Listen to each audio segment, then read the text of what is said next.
It's just past 7:30 p.m. across India. Live from New Delhi, you're watching DD India Global. We'll get you the top stories from India and the region. I'm Shubhendu Ghosh, and for news from the rest of the world, I'm joined by my colleague in Washington, D.C., Nick Harper. Good to see you, Nick.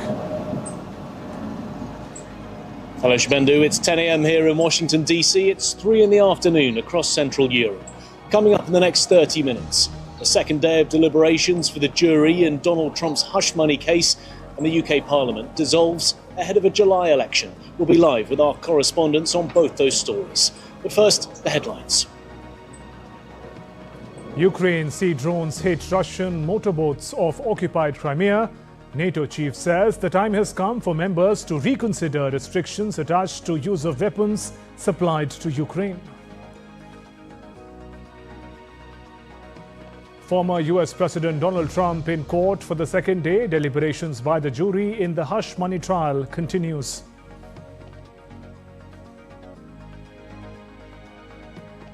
Dramatic shift in South African politics. African National Congress appears on course to lose the parliamentary majority it held for 30 years.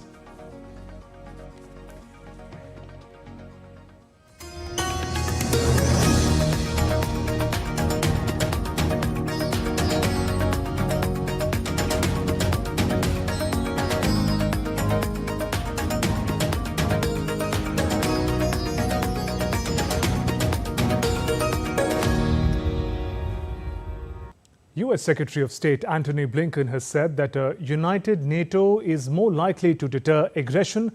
This is ahead of a meeting with foreign ministers of NATO countries in Czech Republic on Thursday. We're more likely to prevent, to deter aggression when we're united, when we're working together. And the foundational premise of our alliance, that an attack on one is an attack on all, sends the most powerful message to would-be aggressors that if they attack one of us, they have to take on all of us. And that is actually the strongest way, the most effective way to prevent aggression in the first place. Meanwhile, NATO Chief Jens Stoltenberg has called for discussions on restrictions on arms supplied to Ukraine, saying that the alliance should reconsider the same. Alliance members have been increasingly divided on whether or not Ukrainian military should be allowed to strike targets on Russian territory. Some say it would draw the West into the conflict. The Kremlin on Thursday said the United States, NATO and a few European countries are encouraging Ukraine to continue its what it calls a senseless war with Russia. Kremlin spokesperson Dmitry Peskov accused the Western countries of escalating tensions in recent weeks by allowing Ukraine to use weapons they had supplied in its conflict against Russia. The member countries of the North Atlantic Alliance, the United States in particular, other European capitals, have in recent days and weeks embarked on a new round of escalation. They are doing this deliberately. They are encouraging Ukraine in every possible way to continue this senseless war. And DD India correspondent Megumi Lim joins us from Kiev. Megumi, what updates can you share with us on Ukraine's resistance against Russian forces and the drone attacks that we learnt about in Crimea?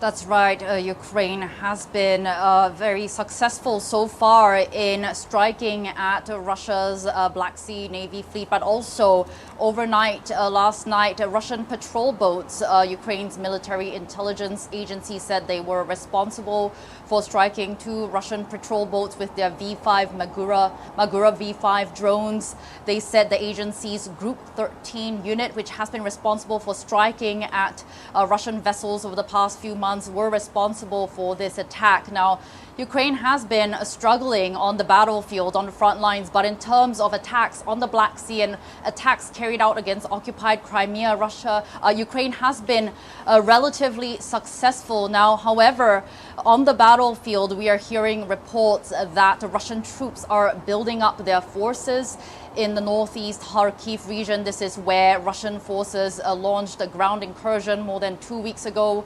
Intense battles are still taking place there, and Ukraine's top commander, Alexander Syrsky, is saying that Russia has been sending in more brigades and troops to two sectors of the northeast Kharkiv region. One is near the village of Lipsy and another near the town of Vovchansk. This is where fighting has been taking place for over 2 weeks. But Syrskyi has said that Russian troops are not there are not enough Russian troops to really break through Ukrainian defenses so far. He also said that Ukrainian troops have been able to build up a reserve of ammunition, which means that Ukraine's acute shortages of shells have been eased thanks to the recent approval of additional U.S. military aid for Ukraine. And Megumi, we heard the NATO chief talking about reconsidering the existing restrictions in weapons supply and use for Ukraine. What does it mean for the nation?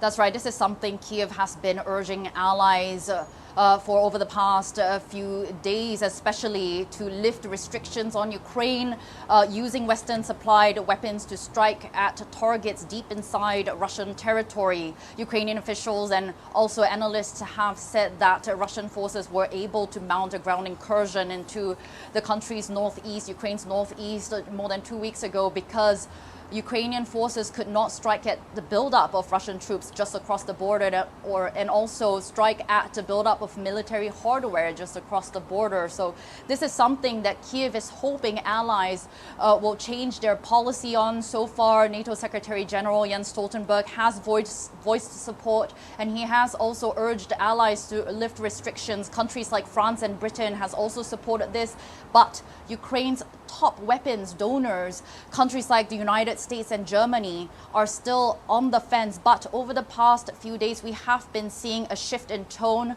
where both countries have signaled that there may be room for debates and discussions on adapting and adjusting this policy. Megumi, thank you for those updates. Ukraine, meanwhile, shared a video on Thursday which shows its sea drones hitting Russian motorboats off occupied Crimea. Ukraine's military intelligence agency says a special unit called Group 13 had fired Megira V-5 maritime drones at Russian motorboats. Russian forces used aviation and artillery against the drones.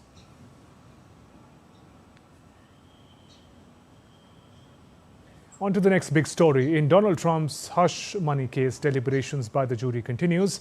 Nick Harper is in Washington, D.C. and gives us more on this and other stories making headlines around the world. Nick, what is the latest from the court? Bendu, former US President Donald Trump is in court for the second day of deliberations in his criminal hush money trial that's now getting underway. Jurors in Trump's criminal hush money trial began deliberations on Wednesday, but could not come to a conclusion. Jurors are now taking a closer look at some of the testimony that they've heard over the last few weeks, including from the star witness Michael Cohen, who's Trump's former fixer. The former US president has been charged with falsifying business documents to cover up a hush money payment to an adult film star ahead of the 2016 presidential election. It's a very sad day for America. The whole world is watching, and it's a very sad day for New York. I've gone through 2 of these trials already. It's with the same kind of a judge. It's all worked. It's all rigged. The whole thing, the whole system is rigged. Judge Engoron was overturned 5 times in my case, and he's going to be overturned again. And we were treated very, very badly. And the outside world is watching, and the outside world is just not going to bring their business to New York. And that's going to cost the city trillions and the state trillions and trillions of dollars.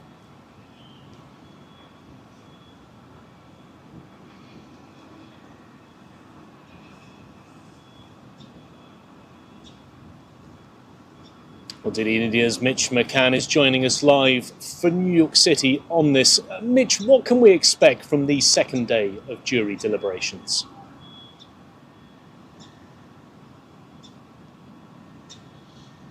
Expect, as you say, more deliberations today, but there'll be something more interesting this morning after 4.5 hours of jury deliberations yesterday. That's because the jury asked for a series of things from the court. They want the judge to reread his jury instructions, which already took 1 hour and 10 minutes yesterday, and they also want to hear excerpts from certain testimony that was given during the 6 weeks prior to this. They want to hear what David Pecker had to say, and they also want to hear what Michael Cohen had to say. 2 witnesses brought forward by the prosecution. So that will happen this morning, and then the jury will go out to deliberate. Now, it's anyone's guess, Nick, as to how long this could take. It could take hours today. We could have a verdict this afternoon local time here in New York, or it could take days, it could even take weeks. It's so unknown what the jury is thinking at this stage. Donald Trump himself has to stay inside the courtroom while the jury deliberates. He cannot leave the court as they wait for a verdict. So it's going to be a critical few hours as the jury continues deliberations. And Mitch, what about Donald Trump himself? What has he been saying as all of this is unfolding?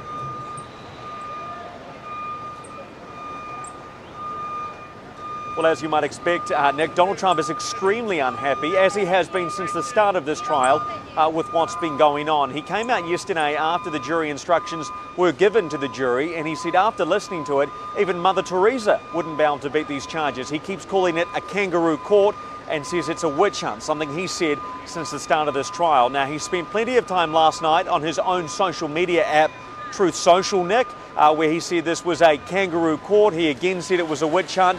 He continued to retweet Fox News clips showing commentators speaking in favour of Donald Trump in this trial. So he's very unhappy, but the only voice he has at the moment is on social media. So we'll have to see what he's going to say when that verdict comes down. Thank you, Mitch. That was Mitch McCann joining us live from New York City, outside the courthouse where that trial is taking place. On to the UK now, where Parliament has been dissolved as the 5-week campaign period has begun, leading up to the parliamentary election that's taking place on July the 4th. As the clock struck 1 minute past midnight, all 650 seats of the members of Parliament became vacant, marking the official commencement of the electoral process. The election is expected to bring the Labour Party back into power after 14 years of Conservative rule. To break down what's taking place, we're joined by DD India's Ollie Barrett, live from London. Ollie, taxation policy appears to be causing something of a row between the main political parties today.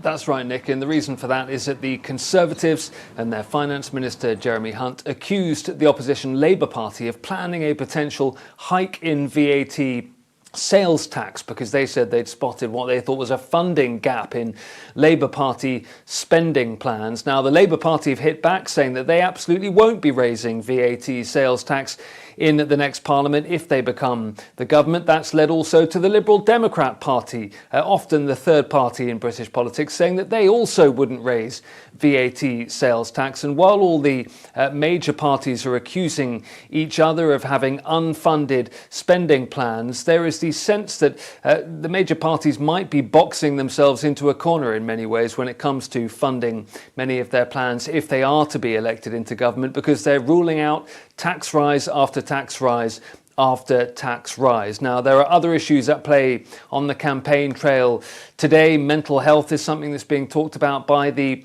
Liberal Democrats. The Conservatives accuse the Labour Party of being divided, and some in the Labour Party itself are accusing the leader, Keir Starmer, of a so-called purge of left-wing candidates heading into the July the 4th vote. So there is a lot going on, but as you were saying, Parliament officially now dissolved ahead of the vote on July the 4th. What that means is that there are no MPs at the moment. If you were an MP and you're standing for re-election, you are now just a candidate like anyone else.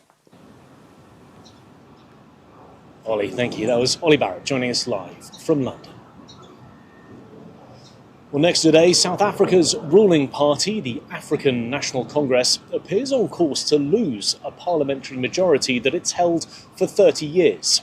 After the country's election commission released results from almost 13% of polling stations, the ANC's share of the vote stood at only 42.5%. On Thursday, the election was the focus of most local newspapers, with many of them praising the people for showing up to vote. Meanwhile, South Africa's rand slipped and the country's stocks and bonds came under pressure after projections showed the governing African National Congress was set to lose.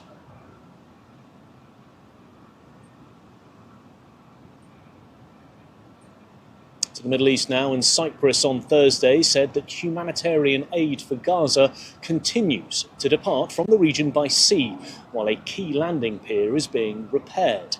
A Cyprus government official said that the aid would be kept in a floating storage off the coast of Gaza until the US-built military pier is fixed. Earlier in the week, the US military said the floating pier built to receive aid for Gaza by sea was being temporarily removed after part of the structure had broken off. Meanwhile, Israel's military on Wednesday said that its forces have taken control of a 14-kilometre-long Philadelphia corridor. That's along the border between Gaza and Egypt. In a televised briefing, the chief military spokesperson said that the Israeli forces had gained operational control over the buffer zone. This gives the Israeli forces effective authority over the Palestinian territory's entire land border. All of this as US Secretary of State Anthony Blinken has urged Israel to come up with a post-war plan for Gaza. He warned that the absence of one could trigger lawlessness, chaos, and a comeback by Hamas in the enclave. And I think this underscores the imperative of having a plan for the day after, because in the absence of a plan for the day after, there won't be a day after. And this is where we need to go, and we need to get as quickly as possible. A plan for the day after that does not leave Israel responsible for Gaza, which it says it does not want to be, but if it is, it will simply have an enduring insurgency on its hands for as far as one can see into the future, or not. Spain's lawmakers have approved the government's contentious Catalan amnesty law, which has now overcome its final parliamentary hurdle ahead of its implementation. The law seeks to withdraw pending legal action against Catalan nationalists for separatist activities, including a 2017 referendum and a failed independence bid. A total of 177 lawmakers voted in favour of the bill. 172 voted against it. With this, it'll become law once published in the official Gazette on Friday.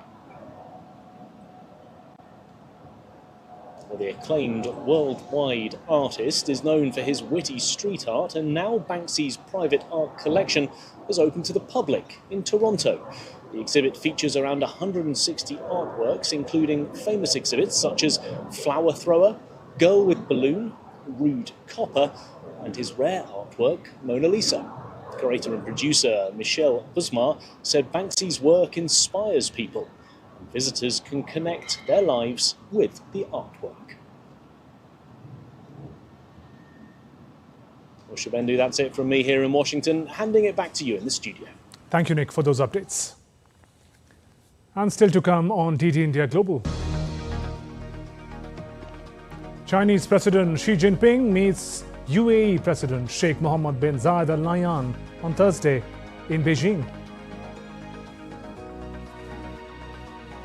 India all set to vote for the 7th and final phase of its parliamentary elections.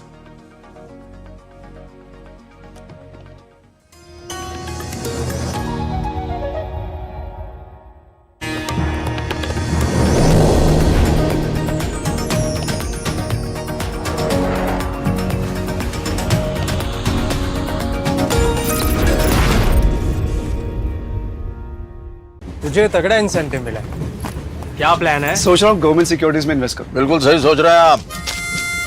अब government securities में invest करना आसान हो गया है। पर कैसे? RBI retail direct scheme में बिना ब्रोकर के आप इन्वेस्ट कर सकते हैं और आपको आपकी पूंजी पर मिलेंगे रिटर्न्स। आरबीआई पोर्टल पर जाइए, मुफ्त में अकाउंट खोलिए और अपने बैंक खाते से सीधे पैसे इन्वेस्ट कीजिए। सुरक्षित, आसान। रिटायरमेंट के बाद मैं भी यही इन्वेस्ट करूँगा। बहुत सही कह रहे हैं आप। आरबीआई कहता है जानकार बनिए, सतर्क रहिए।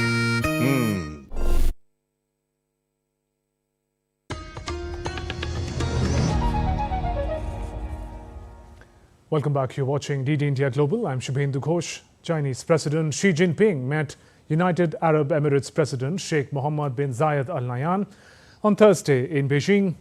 UAE President will attend the opening ceremony of the 10th ministerial meeting of China Arab States Cooperation Forum. The two leaders held bilateral talks to further enhance stability and development for China-Egypt relations Both sides signed several documents agreeing to expand cooperation across various fields. 14 Hong Kong pro-democracy activists have been found guilty. 2 have been acquitted in a landmark national security trial. Critics say it could deal another blow to the city's rule of law, its reputation as the global financial hub. Laura Westbrook reports from outside the court. This landmark national security trial involved 47 of the city's most prominent pro-democracy figures. 31, including famous faces like Joshua Wong, had pled guilty to the charge of conspiracy to commit subversion, a very serious charge under the 2020 Beijing-imposed national security law. 16 had maintained their innocence, and in court today, 3 High Court justices acquitted only 2 out of the 16. The prosecution has said, though, that it will appeal those 2 acquittals, which were the first to be acquitted in the national security law. Now, crowds had gathered here since early this morning to witness the ruling in this landmark national security case that has been ongoing for 3 years, since those 47 were arrested in dawn raids and charged with the conspiracy to commit subversion. Now, this all centers around this unofficial primary vote that took place in July of 2020 to pick candidates for a planned election of that year. The prosecution has argued that the accused sought to gain a majority in the city's legislature and that it sought to block government bills like the budget with the ultimate aim of overthrowing the city's leader, forcing her, the leader Carrie Lam, to resign. Now, the ruling today, those 3 High Court justices said that that scheme would have caused political instability and a constitutional crisis. This trial has been seen as a trial of the city's rule of law, and the verdict has been criticized by human rights groups. However, that Beijing-imposed national security law was imposed on the city in the wake of the 2019 massive anti-government protests, and Beijing and the Hong Kong government has said that it was necessary to impose that national security law to maintain and restore order and to restore stability to the city. Laura Westbrook in Hong Kong, reporting for DD India. India's Prime Minister Narendra Modi reached Kanyakumari, India's southern tip, where he will meditate till June 1st. Upon his arrival, the Prime Minister first offered prayers at Bhagwati Amman temple in the city.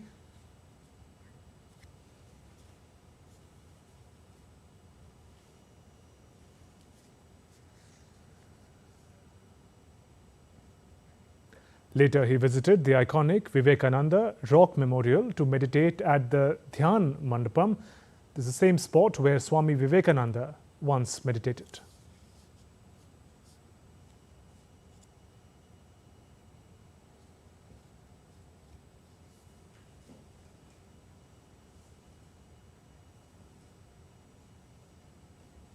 We now get you the latest on the world's largest democratic elections in India.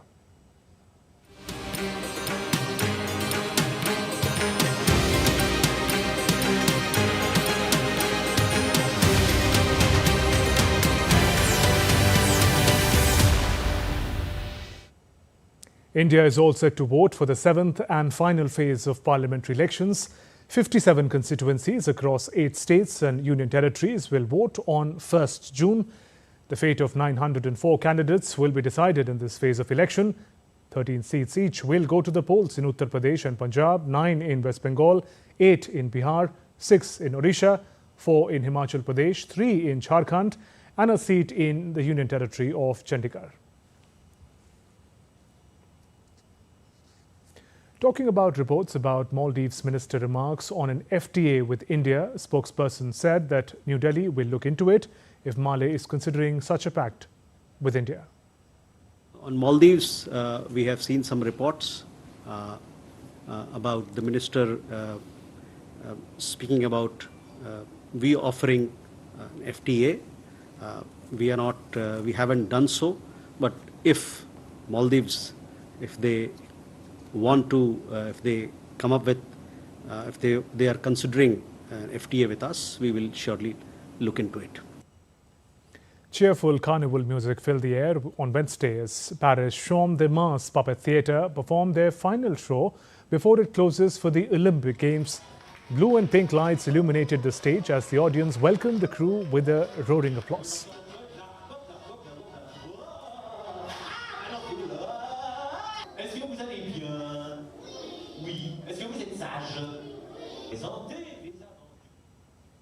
The 23rd session of the traditional equestrian arts, Tabrida, started in the Moroccan capital Rabat. The elimination competitions will take place over 4 days, featuring 18 adult teams and 6 youth teams. The final competitions will take place next week.